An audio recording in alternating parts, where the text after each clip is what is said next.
For decades, Pastor Creflo appeared to embody unwavering confidence. He stood before thousands preaching prosperity, discipline, and divine order, presenting a life that seemed to confirm every promise he proclaimed. Wealth, influence, and a global following reinforced the image of a man certain of his calling. Yet beneath that polished assurance, tensions were building. Recent years have forced him to confront public scrutiny, personal controversy, and theological reversal. The pastor who once declared unshakable spiritual principles now faces questions about accountability, integrity, and legacy, questions that challenge not only his ministry, but the foundation upon which it was built. Humble beginnings in College Park. Creflo was born on January 28, 1962, in College Park, Georgia, into a disciplined household shaped by faith and hard work. His father served as a police officer, and his mother worked in a local school cafeteria. His early life was modest, far removed from the global platforms he would later command. As a child, he did not dream of preaching to nations. He dreamed of playing professional football. That ambition carried him into college during the early 1980s, where his athletic hopes seemed within reach, until a serious injury abruptly ended that path. A turning point through faith. After his football dreams collapsed, found himself searching for direction.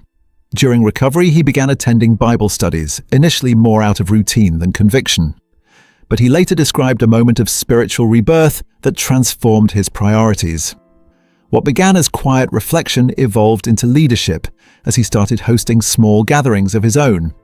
These meetings grew steadily, attracting curious students and believers alike. Among those who attended was Taffy Bolton, who would later become his wife and ministry partner. That season marked a profound shift, setting him on a course that would redefine his identity and ambitions. Founding a ministry from a cafeteria. In 1986, founded what would become World Changers Church International. The first services were held in the cafeteria of Kathleen Mitchell Elementary School, the very place where his mother once worked. Only 8 people attended that inaugural meeting, but the message resonated. Preached practical faith, personal empowerment, and the belief that spiritual discipline could transform everyday life. Attendance grew quickly. What began as a small gathering soon required larger venues. His confidence expanded alongside the congregation, and the cafeteria origins became part of a powerful narrative of humble beginnings and divine destiny. The rise of the prosperity message. As his ministry expanded in the late 1980s and 1990s, refined a theology centered on prosperity. He taught that faith, positive confession, and consistent tithing unlocked financial blessing. To struggling families, the message felt hopeful and empowering. To critics, it raised red flags. His broadcasts under the program Changing Your World reached millions, and by the mid-1990s he was no longer a local pastor, but an international televangelist. Supporters believed he offered a blueprint for breakthrough. Skeptics argued that equating faith with financial success risked distorting the gospel into a transactional promise. Building the World Dome. In 1995, the completion of the World Dome symbolized ascent. The 8,500-seat sanctuary reportedly cost nearly $20 million and stood as a visible testament to rapid growth. By the 2000s, the church claimed tens of thousands of members and significant annual revenue. Expansion stretched beyond Georgia to cities across the United States and abroad. Spoke of planting hundreds of fellowship churches worldwide. The scale of operations reinforced his influence, but it also intensified scrutiny. As the ministry's footprint grew, so did questions about governance, financial transparency, and whether spiritual growth was being measured by numbers alone. Wealth and lifestyle. Under scrutiny. Personal lifestyle soon became inseparable from public debate. Reports detailed multi-million-dollar homes, luxury vehicles, and high-end properties in various states. Admirers viewed these possessions as evidence of God's blessing. Critics saw disconnect between pastoral humility and executive-level wealth. The optics proved difficult to ignore, especially when many congregants faced financial hardship. Ministry watchdog groups questioned the lack of publicly available audited records. Although no criminal charges resulted from investigations, reputational questions lingered. The pastor who preached abundance increasingly found himself defending not just doctrine, but the visible fruits of his own prosperity. The $65 million jet controversy. In 2015, Dollar launched Project G650, seeking donations to purchase a $65 million private jet. The campaign ignited national backlash.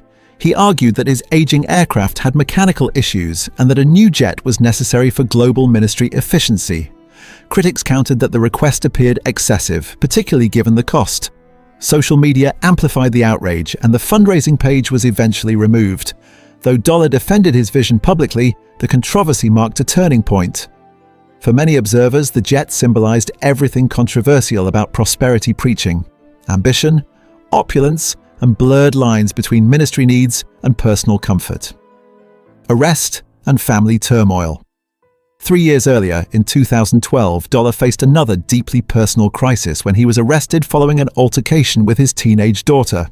Charged with simple battery and cruelty to children, he denied allegations of choking or punching her, stating he had restrained her during a heated dispute.